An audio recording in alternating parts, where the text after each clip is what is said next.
There's also a much more personal question, which is how to keep up your efforts every day to work on something where it seems like the scale of your work is so dwarfed by the scale of the problems and potential solutions. And I think you've probably hit on this before with people, but there's also just the simple decision to work where you can work effectively on work that you believe in and not let yourself go too far down the road of what does it all mean or how much of a difference is this going to make. So there's a lot of small scale work that we do, and you still just are doing good work without having to think at the end of the day, oh, did it really scale up to making enough difference? There's never enough difference. There's just, do you feel good? Does it seem right that you made the right choice and saving the fish that was in front of you that day?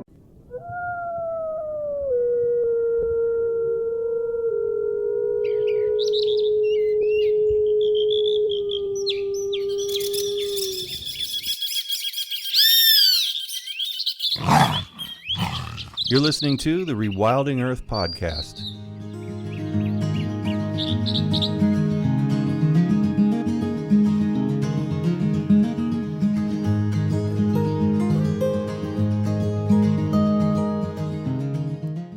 Today we're diving into the fascinating world of ecological restoration with a true expert in the field.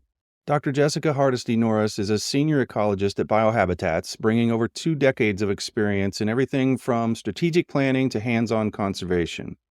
Jessica's not just a brilliant scientist, she's also a gifted communicator, able to translate complex ecological concepts into terms we can all understand. In this episode, Jessica shares her unique insights on rewilding our world, both in grand landscapes and in our own backyards. We'll explore the philosophy behind restoration ecology, the challenges and opportunities in the private sector, and how we can all play a part in healing nature's wounds.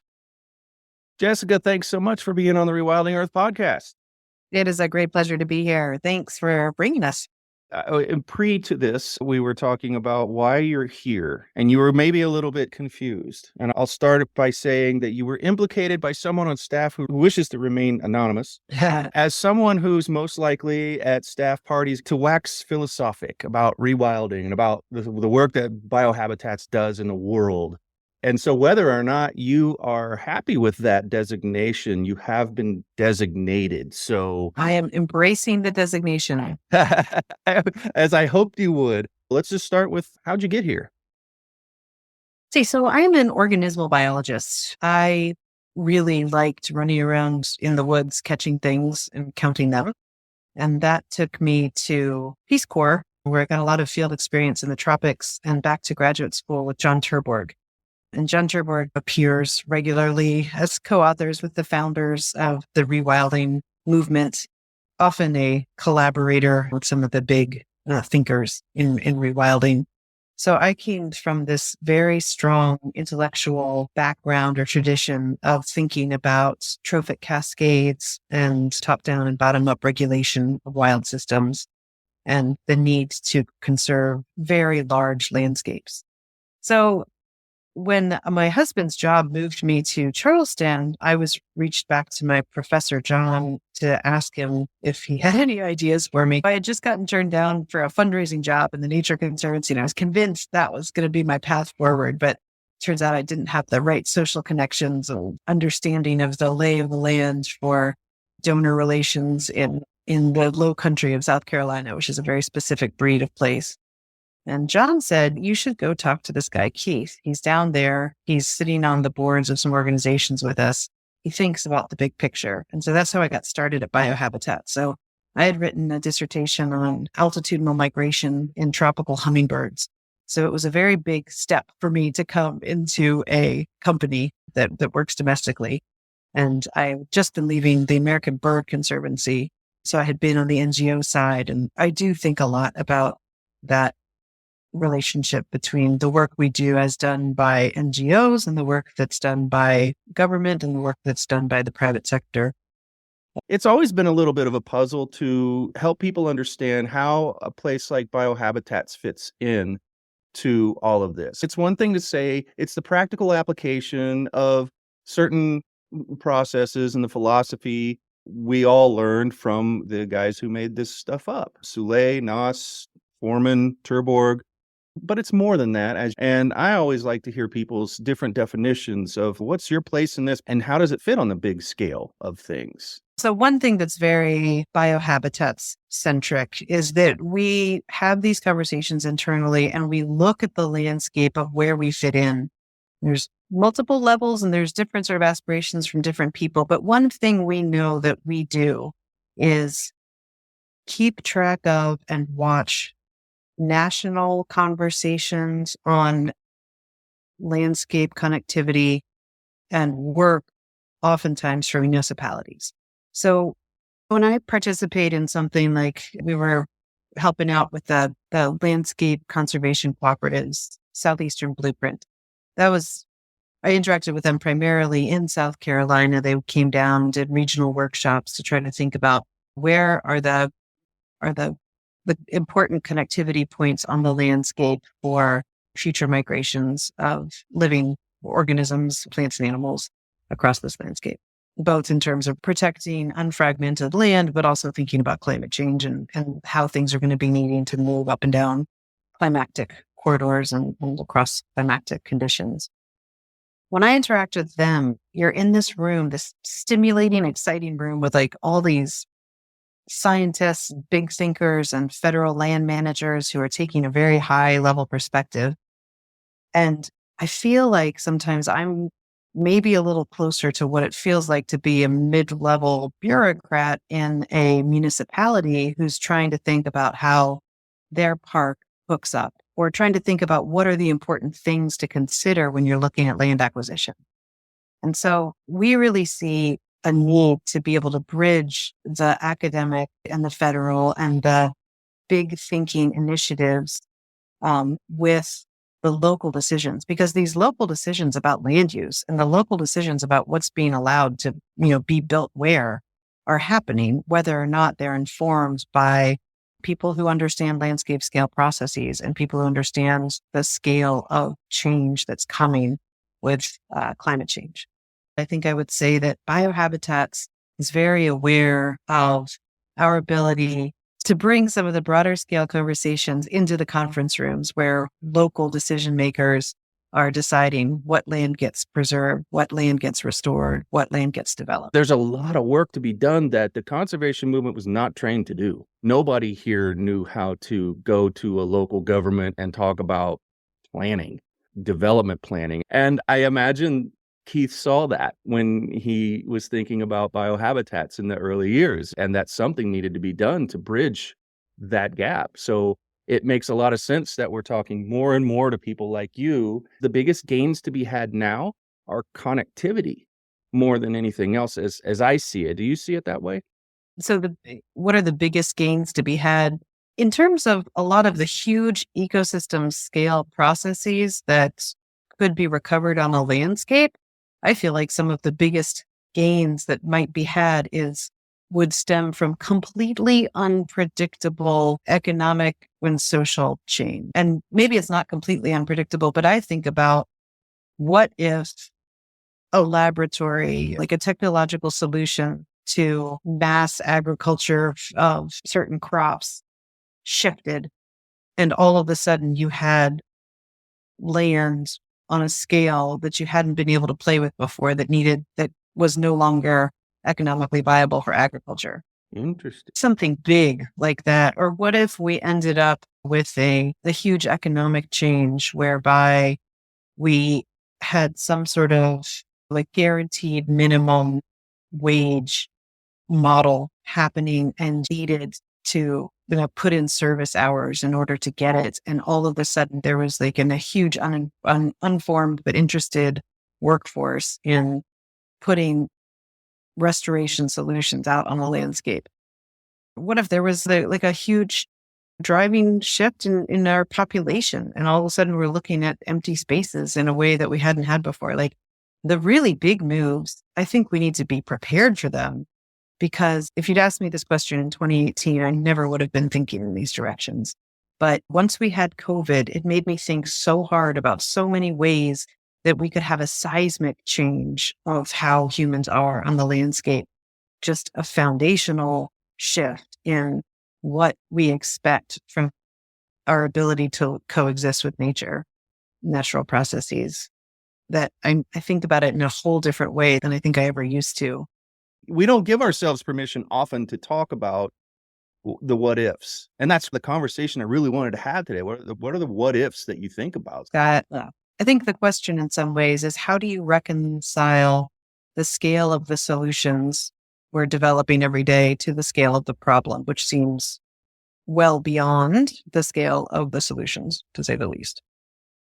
And that's what made me think about huge system disruptors that might shift that relationship significantly. One example I've become familiar with is the rehabilitation of Gorongosa National Park in Mozambique in Africa.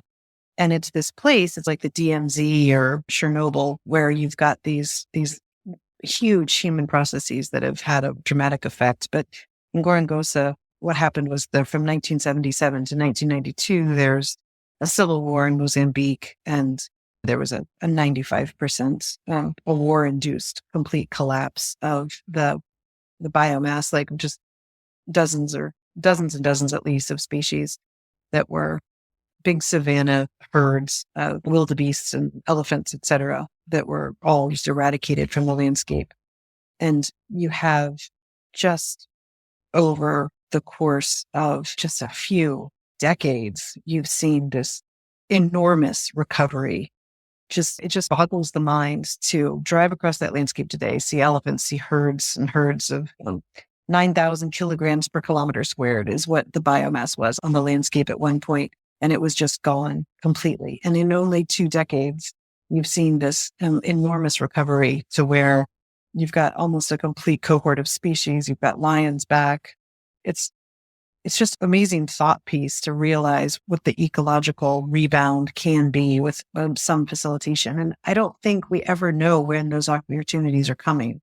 But the reason we know what to do when we have them is because we're pecking away at restoring a little river here and a little grassland here, and what reintroduction works. And I think that the science and the philosophy and the professional practice of restoration is something that is often learned in smaller, sometimes better funded opportunities. And it gives us the tools and the vocabulary to get after huge opportunities when they come, wherever they come from.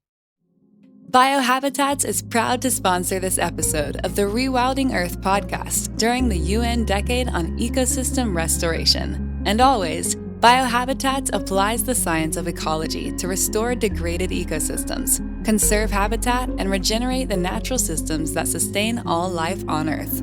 Ecological restoration is positive action that you can take and support today. It's also incredibly rewarding and a lot of fun. Learn how you can get involved in the UN Decade on Ecosystem Restoration by exploring the links in extra credit. I had the opportunity to talk with Paula Boulay from Gorongosa National Park in episode 57. So if people listening to this, after you listen to this one, you can go to episode 57 and get even more of what Jessica's talking about here. It's incredible. What else don't we know that could happen that would open up an opportunity? But you don't want to hope for civil wars or anything. Right, exactly. Or pandemic or any of it. Yeah. But I think without going apocalyptic on some of these examples, you can look at the lower Klamath River project with these 4 dams coming out after years of, decades of, maybe centuries of advocacy and efforts by the Yurok and other people who are involved in changing the way we're looking at that landscape and what we can do. That's going to be like rewilding those reservoirs is going to be an opportunity that's really stemming from policy shifts and shifts in the way that people are willing to think and do business. But there's also a much more personal question, which is how do you keep up your efforts every day to work on something where it seems like the scale of your work is so dwarfed by the scale of the problems and potential solutions. And I think you've probably hit on this before with people, but there's also just the simple decision to work where you can work effectively on work that you believe in and not let yourself go too far down the road of what does it all mean, or how much of a difference is this going to make. Like from some race equity training I had, they use the analogy of the river and the fish. So if you're on the banks of a river, and I always like it because it ties into my professional life so well, but you're on the banks of a river and you see a dead fish, you're like, oh, I wonder what's wrong with the fish. And then you see another dead fish, and then you see hundreds of dead fish, and you realize this is not a fish problem. This is something that's wrong with the river. This is something that cannot be solved at the fish level. But if you have a fish with a hook in its mouth, and you can unhook that fish and send it on its merry way, just because that there's some river level problems doesn't mean that you don't save the fish if the fish is right in front of you and you can save it. So there's a lot of small scale work that we do, and you still just are doing good work without having to think at the end of the day, oh, did it really scale up to making enough difference? There's never enough difference. There's just, do you feel good? Does it seem right that you made the right choice in saving the fish that was in front of you that day?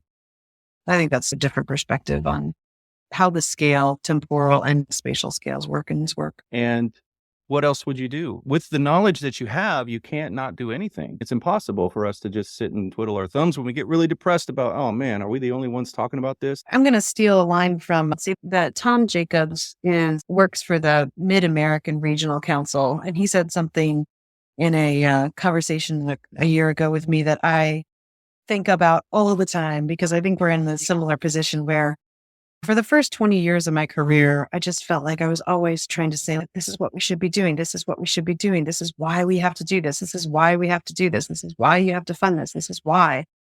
And all of a sudden, the conversation has shifted so much in my day-to-day experience, where people are coming to me and say, how do we do this? How do we incorporate landscape connectivity in our park planning? How do we raise our ecological function? How do we get restore? How do we bring this stream back to the surface? How do we make this landscape more compatible with life? And it's mind-boggling to me to realize that after 2 decades of why, now we're on the decade of how. And the tools and the restoration science and the pieces that need to get into place and the considerations that need to be holistic to get processes better able to coexist with humans. I feel like it's exciting, and that makes me feel optimistic despite it's so exciting, and it makes me feel optimistic. I think for biohabitats, we are often working in constrained systems and often working in urban or peri-urban locations. We're thinking big scale about all the things we'd love to do given a bigger canvas. But what we're looking at is a small and hardworking stream that is having a hard time getting any of its ecological functions intact. And so we're often asking ourselves that question of, like, how small is too small, and how much healing is the right amount of healing? Just recently, this has been coming up as we're looking in some of the sort of high performance or multifunctional landscape world. Biohabitats has an entire practice that I'm not sure would have come up much on the rewilding, but we do a lot of work with integrated water systems is what we call it, but we do on-site wastewater. And so we're involved with some initiatives, for instance, Living Buildings, which is a certification program that is created by the International Living Futures Institute. These buildings need to be, or a lot of them can reach net zero water or net zero carbon. They are really, it's a whole other scale of ambition in sustainability metrics. It's like LEED on steroids to try to get a living building certification. I think there's still less than 20. But when we're working on those sorts of incredible projects where the built form is trying to just push the edges of what architecture can do in a regenerative capacity, they also want to talk about the area around them. So we're also looking at sometimes a relatively small footprint of land around these projects. And there's a part of the certification process called the ecology of place, where you are asked to think concretely and critically about the ecological functions on the landscape in your building, in your site, before you start tampering with anything, and then what they can be afterwards, whether it's a renovation to get to this standard or whether it's a a new development where they're trying to put in a living building.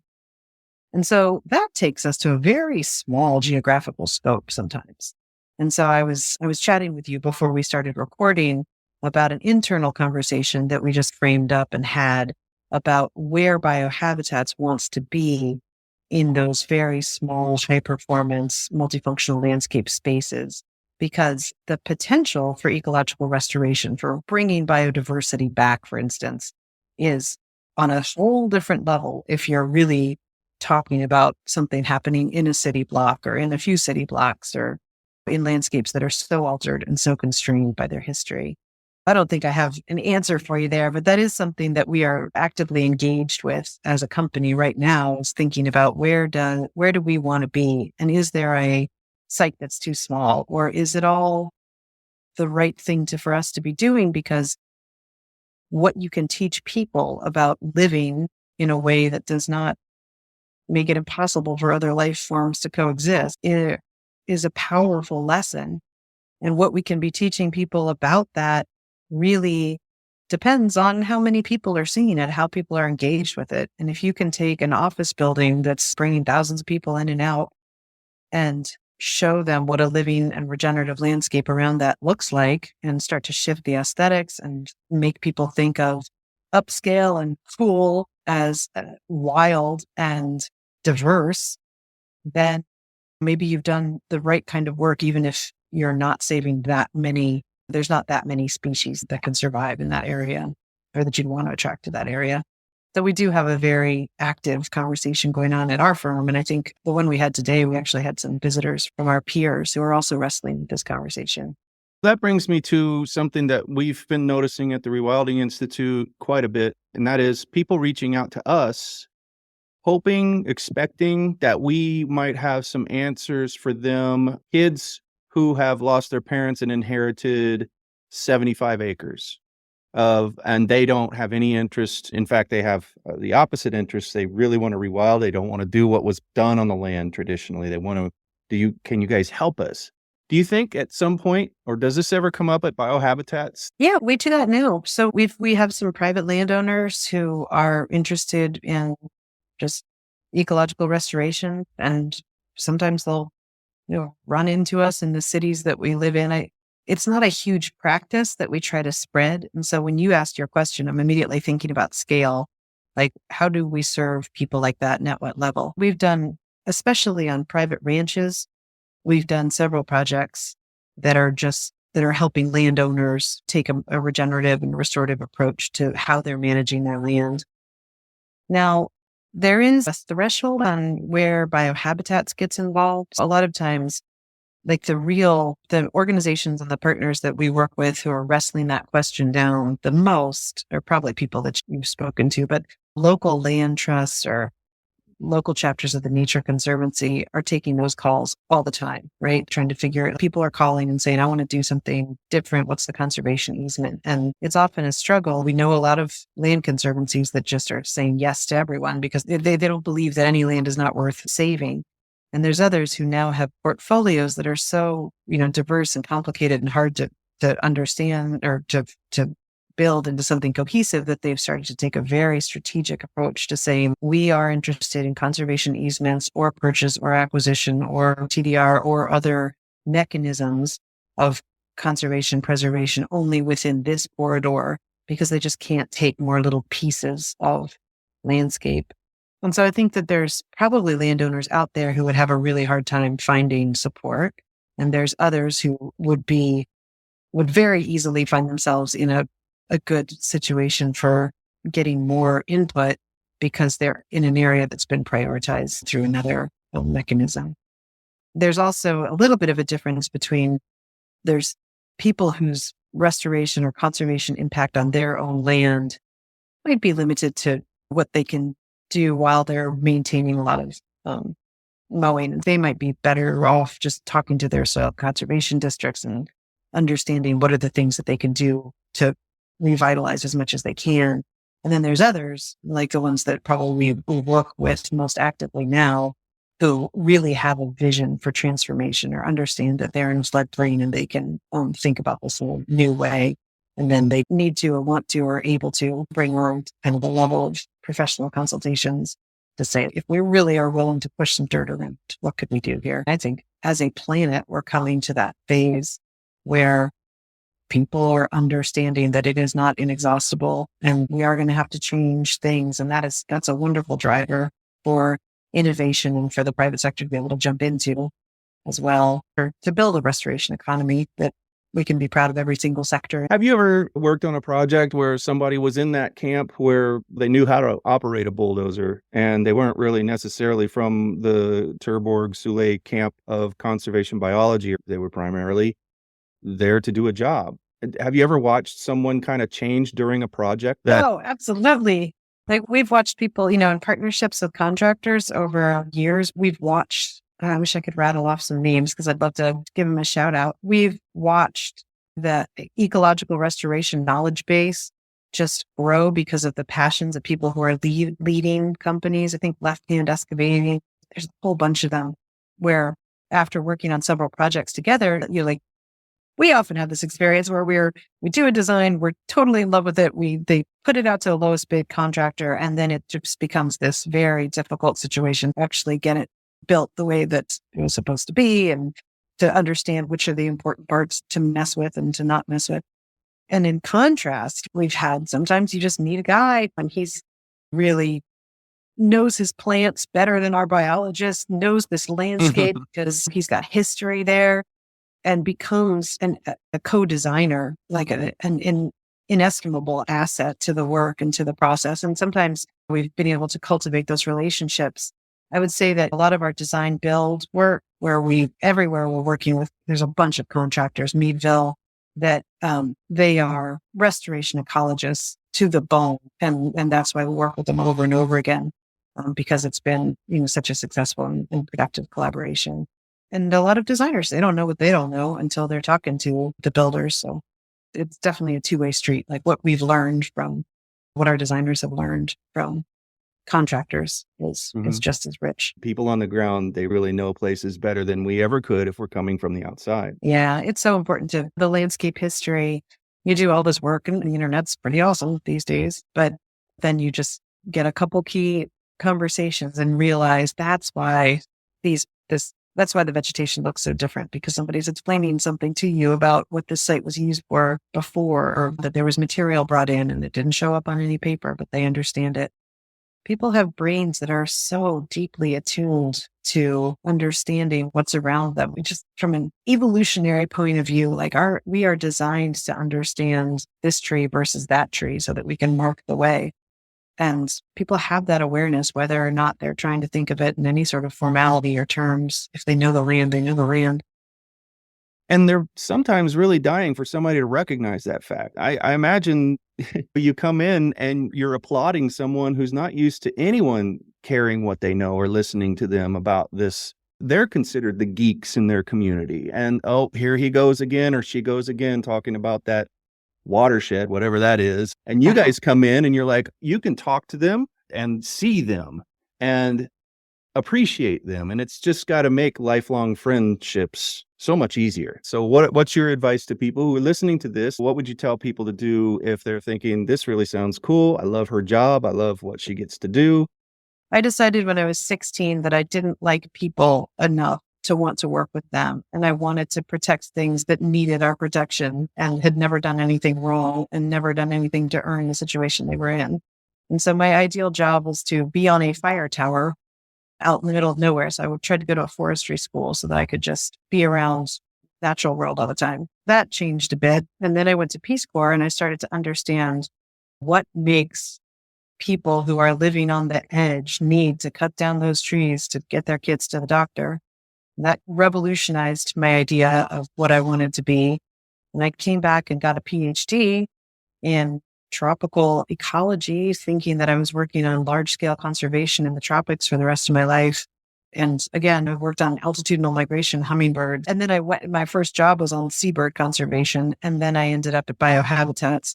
I think people who are training and trying to figure out how to get into it and what to do next have a grossly overinflated idea of how tightly what the decision they make today how tightly it will correspond to what their future actually holds.